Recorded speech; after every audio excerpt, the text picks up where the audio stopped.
Wash room کا دروازہ کھول کر جو ہی قدم کمرے میں رکھے تھے، ماں کو بیڈ پر بیٹھا کینہ توڑ نظروں سے خود کو دیکھتے پایا تھا۔ متوقع عزت افزائی کے لیے خود کو تیار کر وہ تولیے میں لپٹے بال آزاد کرتی آگے قدم بڑھاتی ڈریسنگ ٹیبل کی جانب بڑھی تھی۔ صفائی کر لی تم نے شانزے؟ ان کے پوچھنے پر اس نے آئینے میں سے خفگی بھری نگاہ ان پر ڈالی تھی۔ دیکھ تو آئی ہیں ماما، پھر پوچھ کیوں رہی ہیں؟ نم دراز بالوں کو دائیں کندھے پر آگے کی جانب ڈالے وہ اب تولیے سے رگڑ کر خشک کر رہی تھی۔ دیکھ آئی ہوں تبھی تو یہاں آؤں۔ وہ طنز کرتی بیٹی کے دھلے دھلائے شاداب چہرے کو دیکھ رہی تھی۔ کوئی اور وقت ہوتا تو بڑی محبت سے اس کے بالوں کو خشک کرتے، برش کرتے، مگر فی الحال اس کے تازہ تازہ کارنامے نے پارا ہائی کر رکھا تھا۔ ماما، پورا پورشن تو جگمگا آئی ہوں، آپ پھر بھی خوش نہیں ہوتی مجھ سے؟ صبح کی لگی ہوئی ہوں، مگر مجال ہے جو ایک ذرا سی تعریف کر دیں، بس غصہ ہی ہوتی رہتی ہیں۔ متوقع ڈانٹ سے کچھ نہ کچھ بچت کے لیے جوابی کارروائی ضروری خیال کرتی۔ وہ روٹھے روٹھے انداز میں کہتی پلٹی تھی۔ بیڈ پر ان کے پاس رکھے دوپٹے کو اٹھا کر کھولتے شانوں پر برابر کیا تھا۔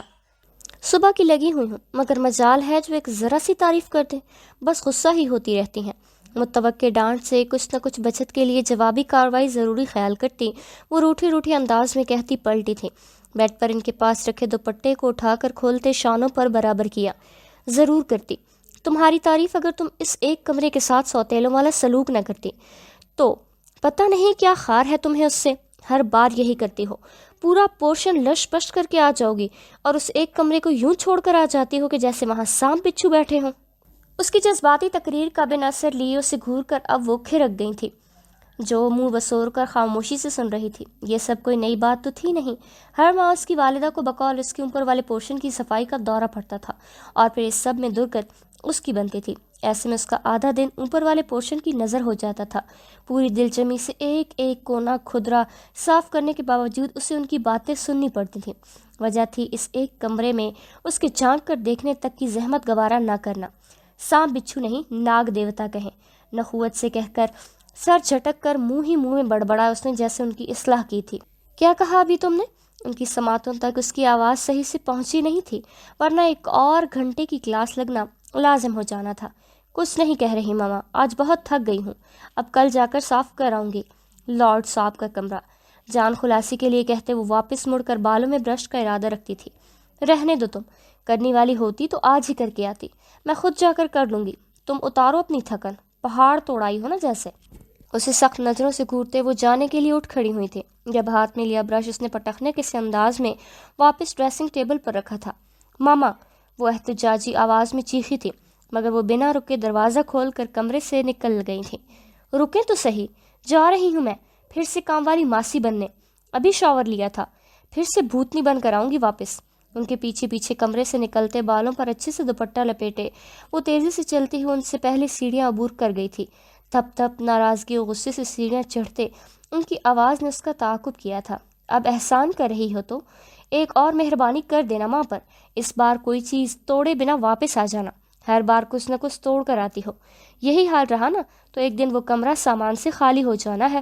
ایک نظر پلٹ کر انہیں دیکھا تھا، جو نیچے کھڑی پہلو پر ہاتھ رکھے خشمگین نظروں سے اس سے ہی دیکھ رہی تھی، پھر روحان سی شکل بنا کر واقعی کی سیڑھیاں چڑھ گئی تھی۔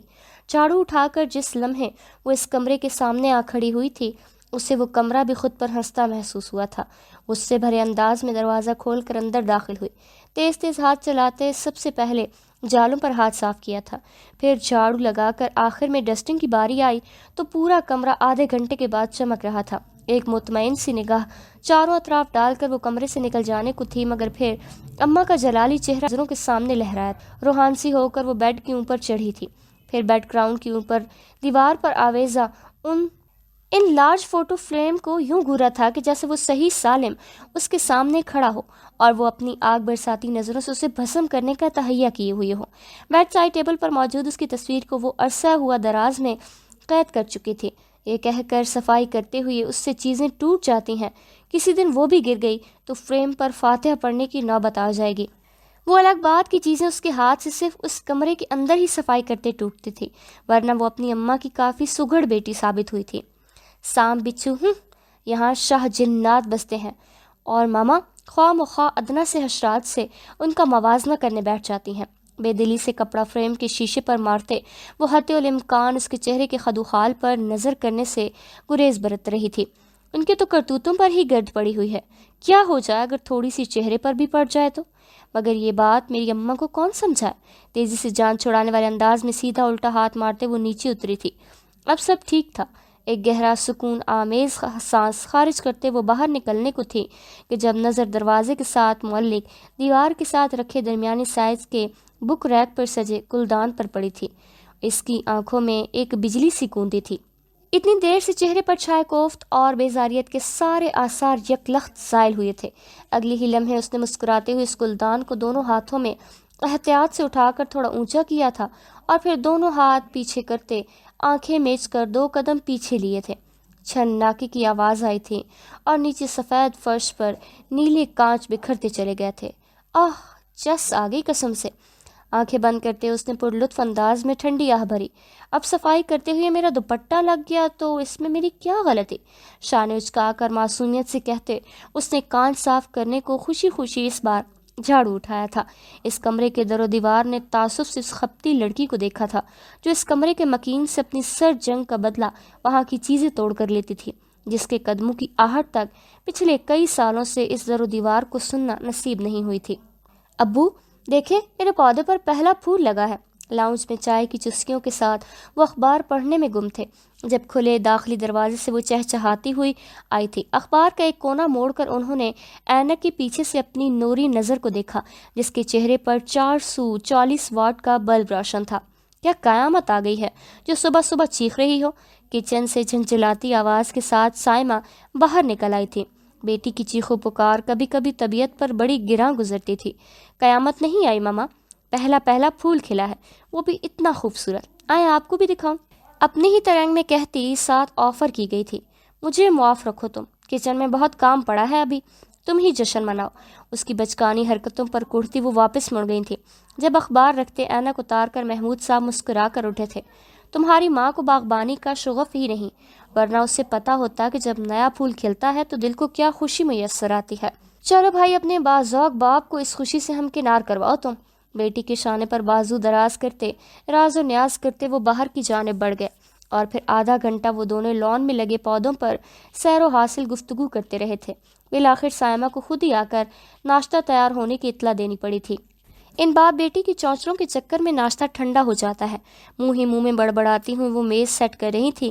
شانزے اور محمود صاحب ایک ساتھ ڈائننگ ٹیبل کے طرف آئے تھے۔ اب ناشتہ کر کے کچن میں نظر آؤ مجھے تم۔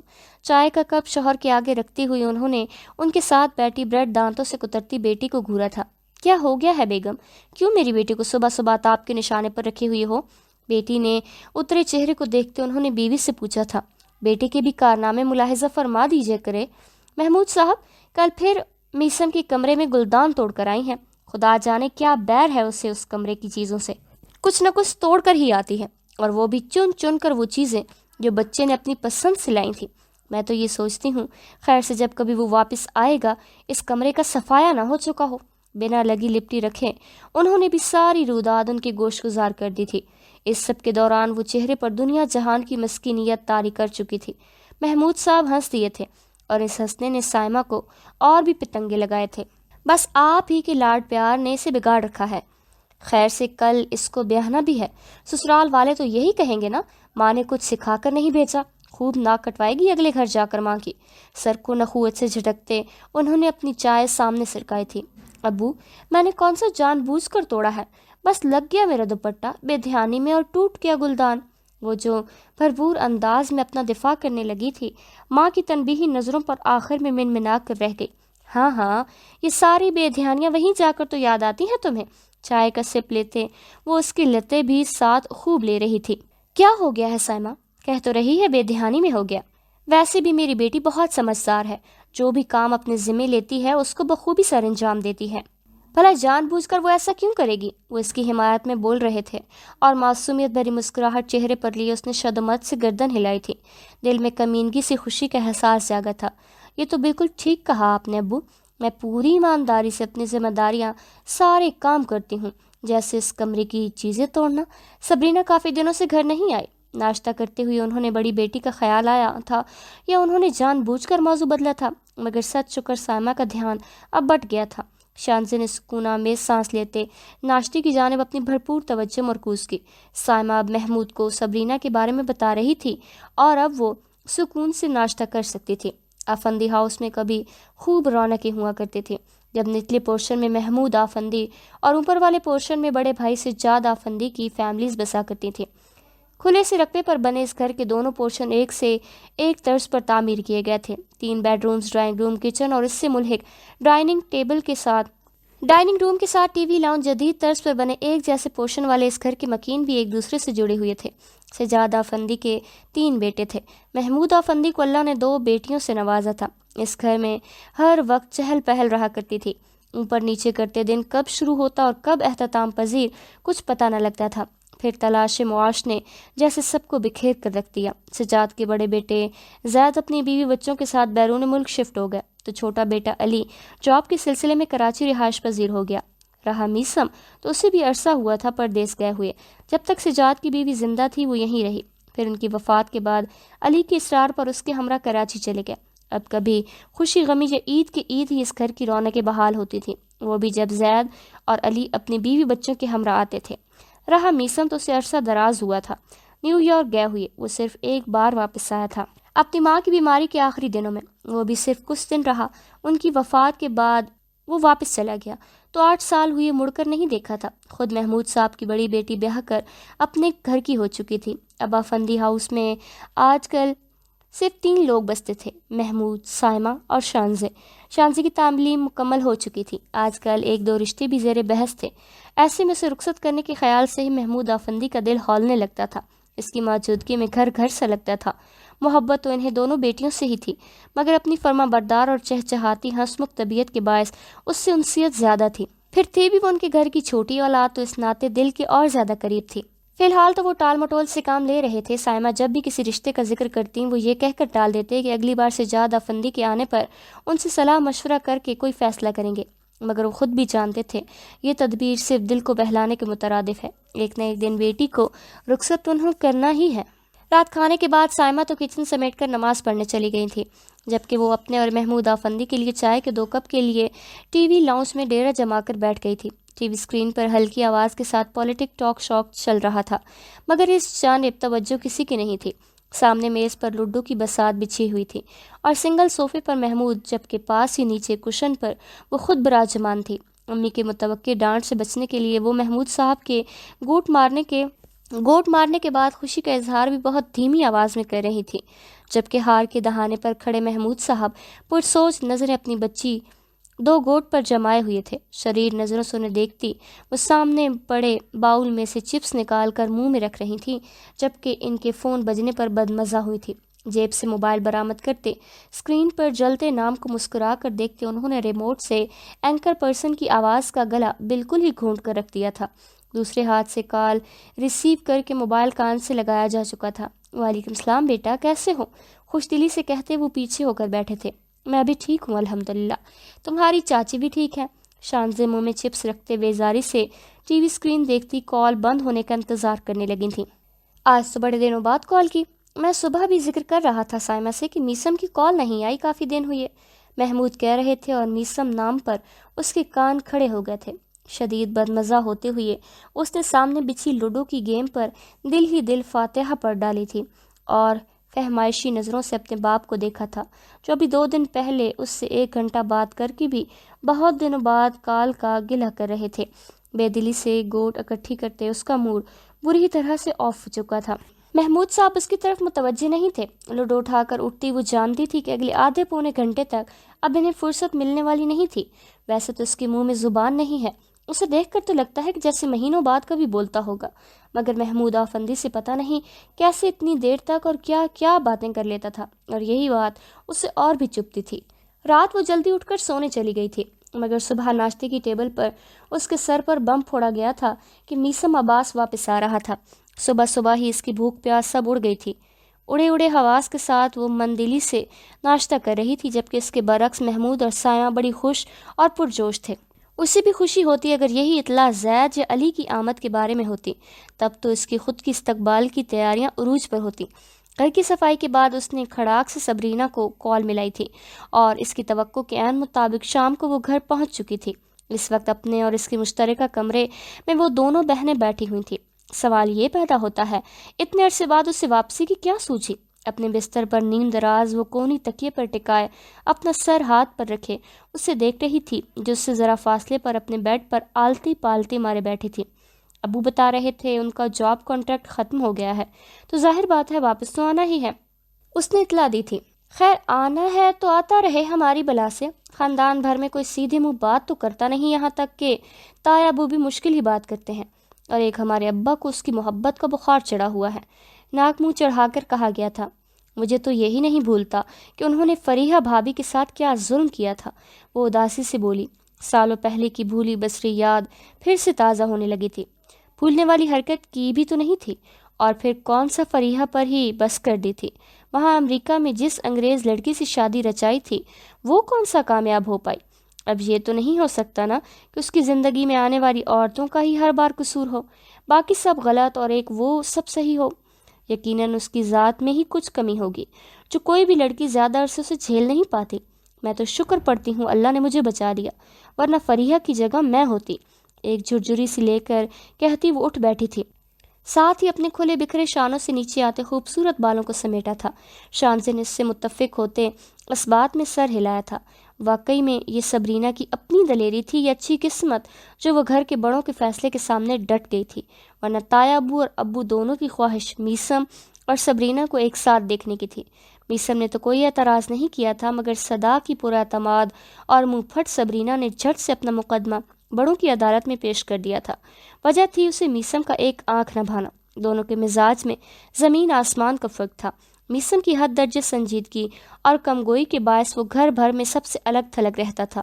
اس پر مستزاد اس کی ریزرو سے لیے دینے والی نیچر سے سبرینا کو سخت خار تھی، اور یوں اس کی مرضی نہ دیکھ کر بڑوں نے بھی چپ سادھ لی تھی۔ اس کے انکار نے سب سے زیادہ دکھی بشرا کو کیا تھا۔ اپنے خوبرو لائق بیٹے کے لیے اس کا صفا چٹ انکار ان کے دل پر پرچھی کی طرح لگا تھا، اور ان پر دھند سی سوار ہو گئی تھی کہ وہ جلد از جلد بیٹے کے لیے چاند سی بہو لانے میں سرگرم عمل ہو چکے تھے۔ کچھ ہی وقت میں آنن فانن وہ اپنے دو پار کے رشتہ داروں میں سے فریحہ کو بیاہ کر گھر لے آئیں، جس کے چند ماہ بعد ہی گھر میں جو تماشا لگا اس نے سبھی کے ذہنوں پر اتنے عرصے بعد انمنٹ ان نشانات چھوڑے تھے، خاص کر کے شانزے محمود جو اس وقت کی چشمدید گواہ تھی۔ صبح فجر کی نماز پڑھ کے وہ سو گئی تھی، اور خلاف معمول سائمہ نے اسے جگایا بھی نہیں تھا۔ اب خود سے جو آنکھ کھلی تھی تو صبح کے 8:30 بج رہے تھے۔ باہر سے بولنے کی آوازیں آ رہی تھیں۔ پہلا خیال سبرینا کا ہی آیا تھا۔ وہ اکثر صبح سویرے ہی آتی تھی۔ جب شایان آفس جاتا تو جاتے ہوئے اکثر اسے یہاں ڈراپ کر جایا کرتا تھا۔ خوشی خوشی اٹھ کر واش روم میں منہ پانی کے چھپاکے مار کر وہ گیلے چہرے کے ساتھ ہی باہر نکل آئی تھی۔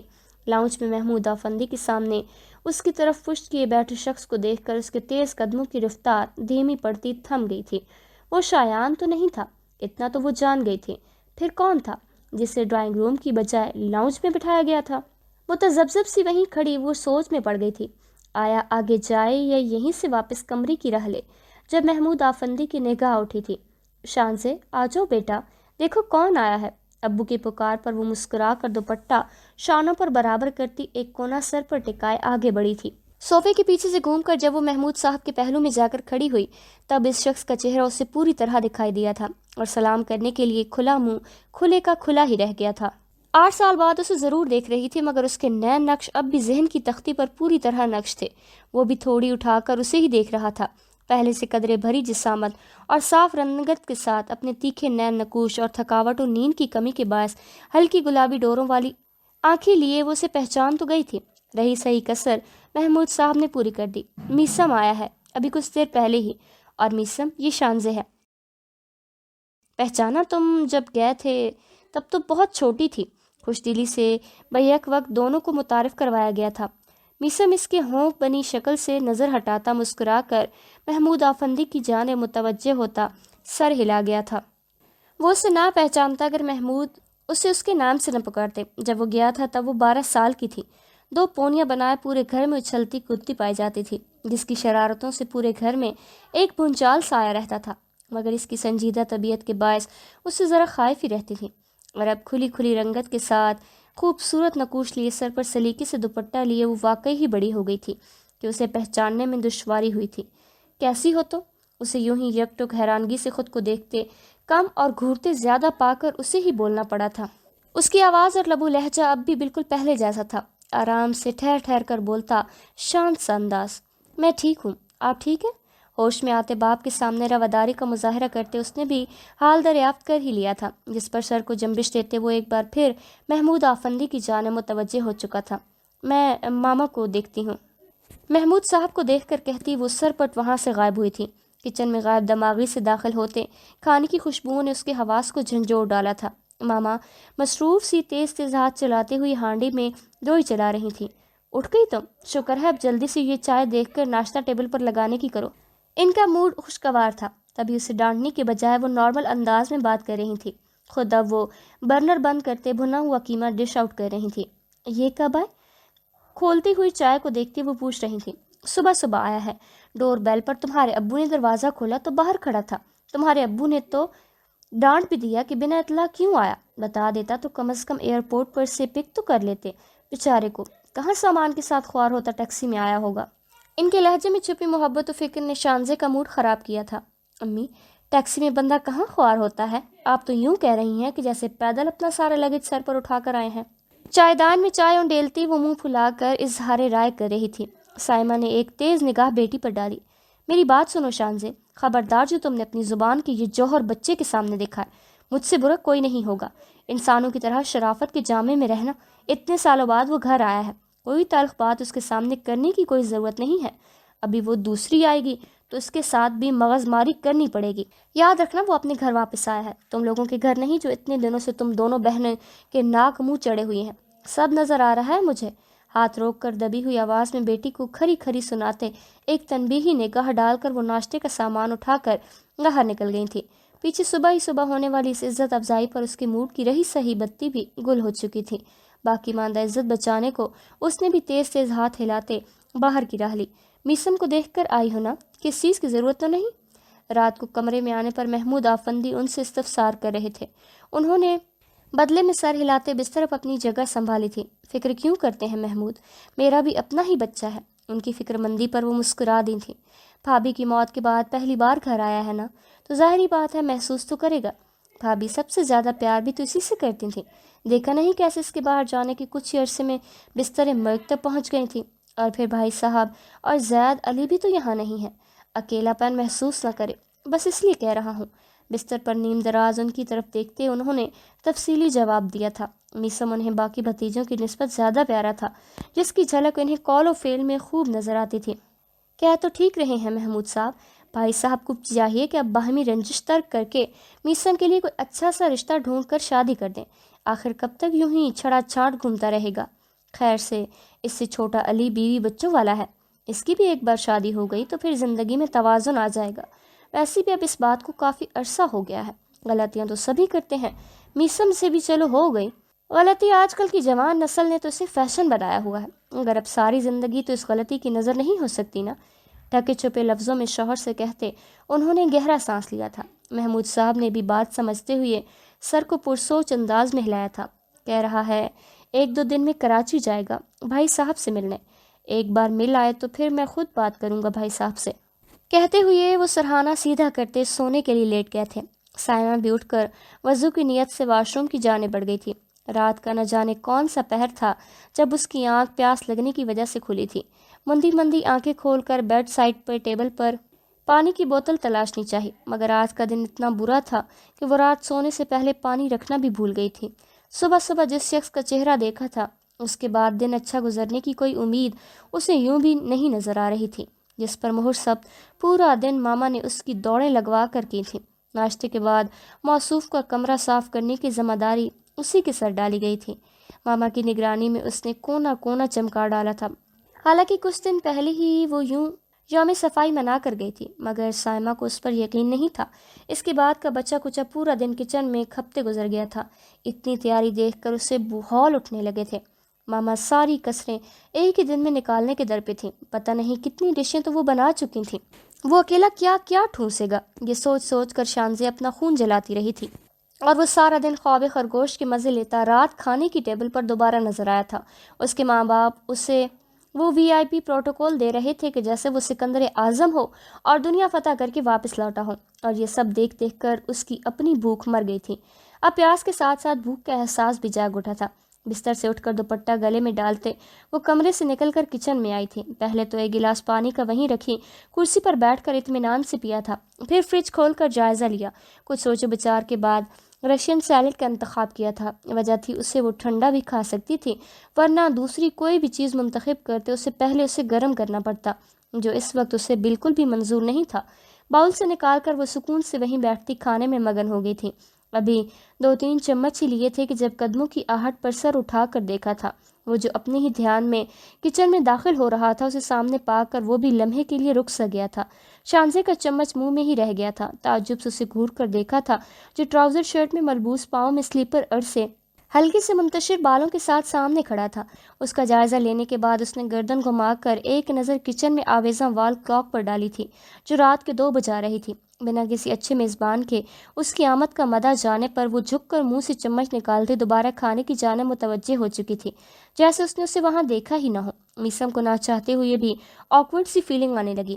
دن میں زیادہ سونے سے اس کی رات میں نیند ٹوٹ گئی تھی، اور اتنے سال باہر اکیلے رہنے سے ایک عادت بڑی پختہ ہو گئی تھی۔ رات نیند سے آنکھ کھل جانے پر اسے شدت سے کافی کی طلب ہونے لگتی تھی۔ اب بھی کتنی دیر سے کروٹ بدلتے وہ سونے کی کوشش کرتا رہا تھا۔ بالآخر ہار مان کر وہ کچن کی راہ لی کہ کافی کا سامان ڈھونڈنا اتنا مشکل بھی نہیں تھا، پر اب یہاں شانزے کو دیکھ کر اسے ایک دم سے اجنبیت بھرا احساس ہونے لگا تھا۔ لیکن اب یہاں تک آ گیا تھا تو بنا کافی کے جانے کا دل آمادہ بھی نہیں تھا۔ میں کافی بنانے آیا تھا، یہ بتاتے ہوئے اسے خود بھی عجیب سا احساس ہوا تھا۔ اس نے کون سا اس سے جھوٹے منہ ہی صحیح پوچھا تھا کہ جو وہ بتا رہا تھا؟ شانزے نے سر اٹھا کر اسے خاموش نظروں سے دیکھا تھا، پھر اطمینان سے اپنا آخری چمچ لیتے باؤل اٹھا کر سنک کی جانب بڑھی تھی۔ اوپر والی کیبنٹ میں سارا سامان رکھا ہے، دودھ فریج میں سے مل جائے گا۔ اپنا باؤل اور چمچ دھوتے اسٹینڈ پر رکھ کر وہ مڑی تھی۔ وہ ابھی تک یوں ہی دروازے کے بیچوں بیچ کھڑا تھا۔ راستہ تو چھوڑ دیں، اس سے ذرا فاصلے پر آ کر رکتے اس نے جتایا تھا۔ میسم اس عجیب و غریب مخلوق کو دیکھتا خاموشی سے ایک سائڈ پر ہو گیا تھا، جو اب سر جھٹک کر اس کے پاس سے گزرتی باہر نکل گئی۔ اس کے جانے کے بعد اس نے بے ساختہ جھرجھری سی لی تھی۔ پورا دن اس کی خاموشی مگر چپتی نظروں کو محسوس کرنے کے بعد اب کے ہوئی اس ٹکراؤ نے اسے یقین دلا دیا کہ اس کا دماغی کوئی نہ کوئی پرزہ بڑے ہو جانے کے باوجود ڈھیلا تھا۔ وہ آگے بڑھ کر برنر کی جانب گیا تھا۔ اپنے کمرے میں آ کر بستر پر دراز ہوتے اس نے منہ کی زاویے بگاڑے تھے۔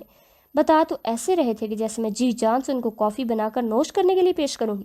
ماما نے کہا تھا بس زبان کی جوہر مت دکھانا، اب کہ آدھی رات کو مہمان نوازیاں کرتی پھروں۔ ایسے بھی ماما نے کہا تھا وہ اپنے ہی گھر واپس آئے ہیں، تو پھر مہمان کب ہوئے؟ کریں اپنے کام خود۔ بستر پر دراز ہوتے کمبل سینے تک تان کر وہ کروٹ لیتی سونے کے لیے آنکھیں بند کر گئی۔ پیٹ پوجا ہو چکی تھی، اب نیند اچھی آنے والی تھی۔ اگلے دن وہ کراچی چلا گیا تھا۔ شانزے نے بھی سکھ کا سانس لیا تھا۔ 3 دن بڑے آرام سے گزرے تھے، اور چوتھے دن وہ واپس آیا تو غیر متوقع طور پر سجاد افندی اس کے ساتھ آئے تھے۔ شانزے کی تو اپنے بڑے ابو سے بنتی بھی بہت تھی، اس لیے اس کی خوشی دیدنی تھی۔ ان کی پسند کی ڈشز بناتے، ان کے ساتھ گپے لڑاتے۔ وہ سامنے اگر کبھی بیٹھا بھی ہوتا تو وہ اسے یوں نظر انداز کرتی تھی کہ جیسے دودھ میں سے مکھی نکالی جاتی ہے۔ اتنے سالوں بعد بیٹے کی آمد نے بالآخر کچھ حد تک سجاد افندی کی اس بابت سرد مہری کو کچھ تو کم کر ہی دیا تھا، جو وہ اکثر اس کے پاس بیٹھے پائے جاتے تھے۔ ہلکی پھلکی باتوں کا تبادلہ بھی ہونے لگا تھا، اور یہ ایک اچھی پیش رفت تھی۔ محمود صاحب کو یکگونا اطمینان حاصل ہوا تھا۔ صبرینہ بھی اس کے آنے کے بعد 2-3 بار آ چکی تھی، مگر وہ دونوں ہی ایک دوسرے سے نہ تو مخاطب ہوتے تھے اور نہ ہی کوئی بات چیت ہوئی تھی۔ ماما کے کہنے پر بادل ناخواستہ صبرینہ نے اس سے سلیکٹ کر لی تھی، اور فی الحال یہی کافی تھا۔ ویسے بھی وہ زیادہ تر گھر سے باہر پایا جاتا تھا۔ اس کی نئی جاب سٹارٹ ہو چکی تھی جس میں وہ بزی ہو چکا تھا۔ اس کے علاوہ بھی اگر وہ گھر میں ہوتا بھی تھا تو زیادہ تر اوپر والے اپنے پورشن میں ہی پایا جاتا تھا۔ زیادہ تر نیچے وہ صرف کھانے کی میز پر نظر آتا تھا، اور پھر رات کو کھانے کے بعد کچھ دیر سجاد افندی اور محمود افندی کے ساتھ نشست میں دکھائی دے جاتا۔ وہاں بھی زیادہ تر وہ چپ کر روزہ رکھے یا ان دونوں کی باتیں سنتا رہتا، یا پھر ٹی وی پر کوئی پولیٹیکل ٹاک شو دیکھنے میں مگن ہوتا۔ اس دن صبح صبح ہی وہ اپنے پودوں کو پائپ کی مدد سے پانی دے رہی تھی کہ جب وہ آفس کے لیے تیار ہو کر نکلا تھا۔ اسے دیکھ کر اس کا خون کھول اٹھا تھا۔ جب سے آیا تھا اس کے ہی سر پر مسلط تھا۔ اس کے زیادہ تر کام اسی کو کرنے پڑتے تھے۔ ویسے تو سب کے کپڑے وہ برازی و رضا جس دن بھی مشین لگاتی دھلائی کے بعد ایک ساتھ ہی استری کر دیا کرتی تھی، مگر اس کے کرتے اس وقت اسے موت پڑنے لگتی تھی۔ کل ہی سائمہ نے پھر اس کی ساری وارڈروب اٹھا کر شانزے کے سامنے آ رکھی تھی۔ اور اگلے 2 گھنٹے اس کے کپڑوں کو جم جم کر استری کرتے صرف ہوئے تھے۔ ارد گرد سے بے نیاز وہ نکسک سے تیار ہو کر لش پش کرتے کالے جوتوں سمیت سست روی سے چلتا موبائل پر بزی آگے بڑھا تھا۔ اس کے سامنے سے گزرنے پر شانزے کے دل میں یکدم نہ جانے کیا سمائی تھی کہ اس نے پائپ کا آگے سے منہ ہلکا سا دبایا تھا۔ پائپ کی تیز دھار زیادہ اچھال اور بہاؤ سے کیاری تک گئی تھی اور نتیجتاً کل ہی ڈالی گئی تازہ مٹی کی کئی چھینٹے کیاری سے نکل کر پانی سے گزرتے میسم کی ڈریس پینٹ کو سلامی پیش کر گئے تھے۔ اس اچانک پڑی افتادات پر وہ چونک کر رکتا سر جھکائے اپنی پینٹ اور جوتوں کا جائزہ لینے لگا تھا، جہاں گیلی مٹی نے کئی نقش و نگار بنا ڈالے تھے۔ بظاہر اس سے بے نیازی برتتے شانزی یوں ایکٹ کر رہی تھی کہ جیسے وہ یہ سب ہوتے اس نے دیکھا ہی نہ ہو، اور میسم کی ساری غلطی ہو جو اپنے دھیان میں آتے پانی کی چھینٹوں پر توجہ نہیں دے پایا۔ سر اٹھا کر ایک نظر اسے دیکھا جو خود میں مگن پائپ پکڑے کھڑی تھی۔ اس کے دیکھنے پر نہ سمجھی سے اس کی جانب دیکھا، جس کے چہرے پر کوفت کے آثار صاف نظر آ رہے تھے۔ دل کو تسکین سے ملی تھی، مگر دنیا دکھاوا بھی تو لازمی تھا نا۔ میں اس کے کپڑوں کی حالت دیکھ کر چہرے پر تشویش پر تاثرات لیے پائپ نیچے رکھتے کیاری سے گھوم کر اس کے پاس آئی تھی۔ یہ کیا کیا میسم بھائی، دیکھ کر گزرنا تھا نا، کل کتنی محبت سے یہ پینٹ رگڑ رگڑ کر استری کی تھی میں نے۔ پہلوؤں پر ہاتھ جمائے قدرے آگے کو جھک کر دیکھتے اس کا اپنا ہی دکھ تھا جس کا رونا وہ رو رہی تھی۔ میسم نے گہری سپاٹ نگاہ اس کے چہرے پر ڈالی تھی۔ اگلی ہی پل وہ بنا کچھ کہے اس کے پاس سے گزر کر واپس اندر کی جانب چلا گیا۔ اس کے جاتے ہی اس کی پشت کو گھورتے اس نے ہاتھ جھاڑتے ہوئے پھر پائپ کا پانی بند کرتے گنگناتے ہوئے اندر کی جانب بڑھ گئی تھی۔ ویکنڈ پر علی کی فیملی کے آنے سے گھر میں رونق سی لگ گئی۔ 3 سالہ صفا اور 5 سالہ صفوان پورے گھر میں دوڑتے بھاگتے زندگی کا احساس دلاتے تھے۔ شیریں تھیں تو علی کی یونی فیلو، مگر شادی کے بعد وہ بہت اچھے سے سب میں گھل مل گئی تھی کہ کبھی غیریت کا احساس نہ ہوا تھا۔ سجاد افندی بھی بہو کی تعریف کرتے نہ تھکتے تھے۔ شیریں اور وہ دونوں اس کمرے میں بیٹھی باتیں کر رہی تھی کہ جب شانزے اپنے اور اس کے لیے چائے بنانے باہر نکلی تھی۔ سیڑھیوں کے پاس کا منظر دیکھتے وہ ٹھٹکی تھی۔ میسم تھا جو پنجوں کے بل نیچے بیٹھا ہوا تھا اور اس کے سامنے صفا کھڑی تھی جس کے دونوں ننھے ننھے بازو میسم کے ہاتھوں میں نرمی سے قید تھے۔ وہ کچھ کہہ رہی تھی اور مسکراتے لبوں کے ساتھ اسے دیکھتے ہوئے میسم پوری توجہ سے اس کی بات سن رہا تھا، کچھ عجیب سا محسوس کرتے۔ اچانک ہی میسم نے نظریں گھما کر دیکھا تھا۔ اپنے کمرے کے باہر وہ کھڑی پرتپش چپتی ہوئی نگاہوں سے اسے ہی دیکھ رہی تھی۔ ان آنکھوں میں اس کے لیے اتنی ناگواری اور تنفر تھا کہ وہ بے ساختہ بیٹھے سے اٹھ کھڑا ہوا تھا۔ اس کے اپنی طرف متوجہ ہونے پر وہ بھی ہوش میں آئی تھی۔ نظریں اس پر سے ہٹا کر ماتھے پر ناپسندیدگی کے بل لیے وہ تیزی سے چلتی اس کے پاس سے گزر گئی تھی۔ میسم نے غیر ارادی طور پر اس کی پشت کو کچن میں گم ہونے تک اپنی نظروں کے حصار میں رکھا۔ اس کی کشادہ پیشانی پر پرسوچ لکیروں کا جال سا بن گیا تھا۔ شانزے کا رویہ سے الجھا گیا تھا۔ صفا کی پکار پر وہ اسے اٹھائے اس کی بات سنتا اوپر کی جانب بڑھ گیا۔ رات وہ سونے کی تیاری میں تھا کہ جب دروازے پر دستک کے ساتھ سجاد افندی کا چہرہ نمودار ہوا۔ وہ بستر چھوڑتا اٹھ کھڑا ہوا تھا۔ اس کی ساری زندگی میں چند ایک بار ہی وہ خود چل کر اس کے کمرے تک آئے تھے۔ ان کی اس وقت اپنے کمرے میں موجودگی اس کے صحیح تعجب کا باعث بن رہی تھی، وہ بھی اس صورت میں کہ جب وہ ابھی کچھ دیر پہلے ہی گھنٹہ بھر ان کے محمود افندی اور علی کے پاس بیٹھ کر آیا تھا۔ چل کر اس کے پاس آ کھڑے ہوتے وہ بھی اس کی حیرت کو بھانپ چکے تھے۔ تم سے کچھ ضروری بات کرنی تھی۔ جی بیٹھے۔ وہ بیڈ پر ہی بیٹھ گئے تھے، ساتھ ہی اسے بھی اشارہ کیا تھا تو کچھ فاصلے پر وہ بھی بیٹھ گیا تھا۔ آگے کے بارے میں کیا سوچا ہے تم نے؟ کلا کھنگار کر انہوں نے بیڈ پر رکھی کتاب اٹھائی تھی، اس کے ورق گردانی کرتے بنا اس کی طرف دیکھے بات کا آغاز کیا تھا۔ ان کی بات کے جواب میں اس نے ان کی جانب ناسمجھی میں دیکھا تھا۔ میرا مطلب ہے تم واپس آ گئے ہو، جاب بھی شروع کر دی ہے، تو شادی کے بارے میں بھی کچھ سوچا ہے کہ نہیں؟ بظاہر وہ اس کی جانب دیکھ نہیں رہے تھے، مگر ان کی حسیات سبھی اس کی جانب مرکوز تھیں۔ ان کی بات سن کر میسم نے لب سختی سے باہم پیوست کرتے نظریں نیچے فرش پر گاڑ دی تھیں۔ دیکھو میسم، جو ہو چکا سو ہو چکا، اب اس لکیر کو پیٹنے کا کوئی فائدہ نہیں ہے۔ مجھے امید ہے تم نے اپنے ماضی کے تجربات سے بہت کچھ سیکھا ہوگا۔ میں اور محمود اب چاہتے ہیں کہ تم بھی زندگی میں آگے بڑھو۔ آخر کب تک یوں ہی رہو گے؟ چھوٹا بھائی بھی بال بچوں والا ہو گیا ہے، میرے خیال میں اب تمہیں بھی شادی کر کے اپنی زندگی میں سیٹل ہو جانا چاہیے۔ کتاب واپس بیڈ پر رکھتے وہ کافی نرم آواز میں اس سے کہہ رہے تھے، جو ایک عرصہ ہوا اس کے لیے مختص نہیں رہی تھی۔ میں نے اس بارے میں فی الحال کچھ سوچا نہیں۔ بے تاثر سی آواز میں وہ بولا تھا تو سجاد افندی نے بیٹے کے ہاتھ درجے سنجیدہ چہرے کی جانب دیکھا تھا۔ تو سوچو اس بارے میں، اور کب سوچو گے؟ سر کے بال پوری طرح سفید ہونے کے بعد اس کی کن پٹی کے قریب سے سیاہ بالوں کے بیچ میں سے جھانکتے چند ایک گرے بالوں پر گرفت کرتے انہوں نے اسے گھرکا تھا۔ میسم خفت زدہ سا پہلو بدل کر رہ گیا۔ میں تو کل جا رہا ہوں، مگر محمود اور سائمہ کو تمہاری ذمہ داری سونپ کر جا رہا ہوں۔